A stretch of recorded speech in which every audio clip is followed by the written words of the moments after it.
Next article की दोस्तों हम लोग बात करते हैं। Third India Central Asia dialogue जो है ऑर्गेनाइज करा गया इंडिया के फॉरेन मिनिस्टर के द्वारा और सेंट्रल एशिया के फॉरेन मिनिस्टर के द्वारा दिल्ली में डायलॉग ऑर्गेनाइज हुआ, जिसमें ये सभी कंट्रीज जो हैं साथ मिलकर आए। इस डायलॉग में हुआ क्या कि ये जो डायलॉग हुआ है, सबसे पहले तो आप ये याद रखिएगा, इंडिया और 5 सेंट्रल एशियन कंट्रीज़ के बीच में ऑर्गेनाइज करा गया। अब ये 5 सेंट्रल एशियन कंट्रीज़ थी कौन सी? कजाकिस्तान, किर्गिस्तान या जिसको क्रेग रिपब्लिक भी बोलते हैं, तजिकिस्तान, तुर्कमेनिस्तान और उज़्बेकिस्तान। हाइलाइट्स क्या रही दोस्तों, जो कि जॉइंट स्टेटमेंट दी गई दोनों ग्रुप्स के फॉरेन मिनिस्टर्स के द्वारा। सबसे पहले बात करी गई अफ़गानिस्तान मुद्दे पर। दोनों ग्रुप्स ने, मतलब इंडिया और 5 सेंट्रल एशियन कंट्रीज़ को मैं यहाँ पर 2 ग्रुप्स बोल रहा हूँ, इन्होंने एग्री करा कि यूनाइटेड नेशन सिक्योरिटी काउंसिल का जो रेजोल्यूशन था 2593, जो कि 2021 में अडॉप्ट करा गया, जिसमें ये बोला गया था अफ़गानिस्तान की धरती को कैसे भी यूज़ ना करा जाए टेररिस्ट को शेल्टर देने के लिए, उनकी ट्रेनिंग के लिए और उनकी प्लानिंग के लिए कि कैसे वो टेररिस्ट एक्ट्स को कैरी कर सके। तो अफ़गानिस्तान की धरती जो है साउथ एशियन रीजन में या फिर मिडल ईस्ट या सेंट्रल एशियन रीजन में किसी भी तरीके से टेररिज्म की एक्टिविटीज़ को प्रमोट करने के लिए यूज़ ना करी जाए, इसके लिए सभी कंट्रीज़ को साथ में आना पड़ेगा।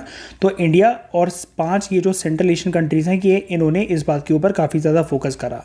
फिर इसी डायलॉग के तहत इंडिया ने 4 सीज़ पर फोकस करा। 4C की अप्रोच इंडिया ने दी यहाँ पर, जिसके लिए इंडिया ने बोला कि दोनों साइड्स का कोऑपरेशन, यानी कि 5 सेंट्रल एशियन कंट्रीज़ और इंडिया का कोऑपरेशन जो है इस पे रिक्वायर्ड है 4 सीज़ को प्रमोट करने के लिए। अभी 4 सीज़ है कौन से?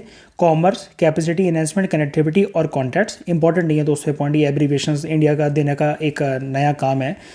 फिर बात करी गई टेररिज्म पर, जिसमें बोला गया कि इंडिया ने कुछ साल पहले जो एक बोला था यूनाइटेड नेशंस को कि वो एक इंटरनेशनल टेररिज्म के ऊपर एक डेफिनेशन जो है वो अपनाए। तो यूएन की जो एक मतलब ये एक तरीके से जो पेंडिंग होमवर्क रह गया है कि कॉम्प्रिहेंसिव कन्वेंशन और इंटरनेशनल टेररिज्म यानी कि CCIT जो है ये आना चाहिए, इसके ऊपर इंडिया ने फोकस दिया कि ये अपनाने का सही टाइम आ गया जब से तालिबान का कब्जा जो है अफ़गानिस्तान पे हुआ है। फिर इंडिया ने इस डायलॉग में बात करी, लास्ट बात कनेक्टिविटी की, कि किस तरीके से ईरान का जो चाबहार पोर्ट है उसका कंप्लीट यूज़ होना चाहिए रीजनल कनेक्टिविटी को इंश्योर करने के लिए। ये जो 5 सेंट्रल एशियन कंट्रीज़ है ना दोस्तों, अब रेलेवेंस आप समझिए इस डायलॉग की। ये जो 5 सेंट्रल एशियन कंट्रीज़ है ये OIC की भी मेंबर है, यानी कि ऑर्गेनाइजेशन फॉर इस्लामिक कोऑपरेशन की भी मेंबर है। दोस्तों कमेंट बॉक्स में ये बताइए कि ऑर्गेनाइजेशन फॉर इस्लामिक कोऑपरेशन का हेडक्वार्टर क्या है और प्रेजेंट कंट्री जो है कौन सी कंट्री इसको लीड कर रही है, कौन सी कंट्री के पास इसकी प्रेसिडेंसी है। ठीक है, ये कमेंट बॉक्स में 2 चीज़ें आपको बतानी है। और इन 5 सेंट्रल एशियन कंट्रीज़ ने जो OIC के अंतर्गत जो मीटिंग ऑर्गेनाइज थी, जिसको पाकिस्तान जो ऑर्गेनाइज करवा रहा था, इसको स्किप कर दिया। ठीक है, सिचुएशन ऑफ अफगानिस्तान को डिस्कस करने से रिलेटेड ये डायलॉग जो है ऑर्गेनाइज करा जा रहा था, तो इसको स्किप करा गया इन 5 सेंट्रल एशियन कंट्रीज़ के द्वारा। अब हम लोग सेंट्रल एशियन रीजन की इंपॉर्टेंस जानते हैं दोस्तों कि इंडिया के लिए इसकी क्या इंपॉर्टेंस है।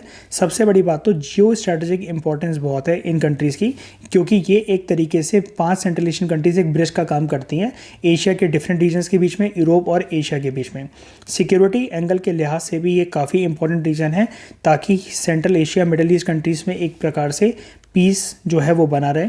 फिर सेंट्रल एशियन रीजन जो है इंडिया के लिए हेल्प कर सकता है, क्योंकि इसके पास काफ़ी abundant mineral resources in countries में हमें देखने को मिलते हैं। जैसे इंडिया की डिपेंडेंसी इन प्रोडक्ट्स के ऊपर रहती है, petroleum, natural gas, gold, uranium. ठीक है, इनको इंडिया आराम से हार्नेस कर सकता है अगर अच्छे रिलेशंस इन कंट्रीज़ के साथ मेंटेन करके रखे अगर इंडिया तो। और चैलेंजेस क्या हैं इंडिया के लिए सेंट्रल एशियन रीजन में?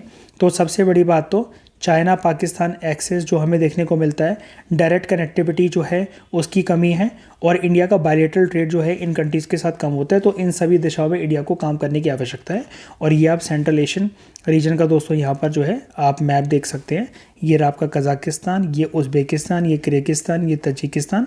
ठीक है, तो ये सेंट्रल एशियन कंट्रीज़ का मैप है। और यहाँ पर आपको ये देखने को मिलता है अफ़गानिस्तान, और इसी के साथ फिर यहाँ पर इंडिया। तो आप देख सकते हैं कि यहाँ पर डायरेक्ट कनेक्टिविटी एक प्रकार से हमें देखने को मिलती है, तो उसके हिसाब से इंडिया को इन सेंट्रल एशियन कंट्रीज़ के साथ अच्छे रिश्ते मेंटेन करने चाहिए। नेक्स्ट आर्टिकल में बात करते हैं हम लोग इंडिया श्रीलंका फिशरीज डिस्प्यूट से रिलेटेड।